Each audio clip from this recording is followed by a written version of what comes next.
During the game, a report from The Athletic came out that the Brewers and the Mets were, quote, field goal range away from making a trade involving Pete Alonso. The Mets say no deal was ever close, and Alonso was asked about this after the game. Elise, listen to what he had to say.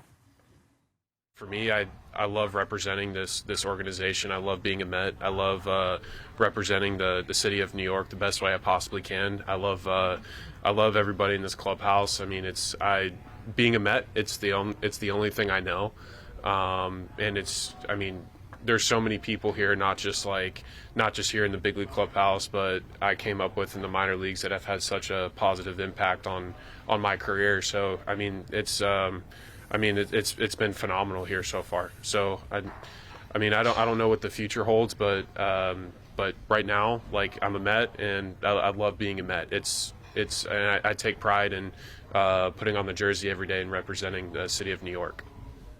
Okay, so Elise, you heard what Pete Alonso had to say in the locker room after that came out. What is your reaction to all of this? Yeah, I always appreciate hearing from Alonso and talking to him because he's very genuine. You hear what he has to say, and as he said, this is a guy, he's homegrown. And so if he can continue this relationship and being on this team, I think that's what both sides would want. Like he said, you'll have to see what the future holds. But yeah, I think if Alonso can be a part of this core moving forward, you can hear it from him.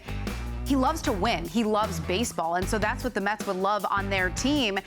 Yes, at the trade deadline, his name was out there and connected to other teams, but nothing happened in the end. He's still here, and I appreciated that he had heard about it a few minutes before, commented on it, and gave you, his true feelings. Yeah, and the Mets were sellers at the deadline, so it's not surprising that anyone was in talks about anybody. Does this report change your opinion on whether or not Pete will be on the Mets next season? No, because of what you just said. So the Mets established that they were sellers at the deadline. So if they're getting calls, they're going to take all those calls, they're going to listen, and if they can get what they want in return, then they may make that deal. We saw it with other players.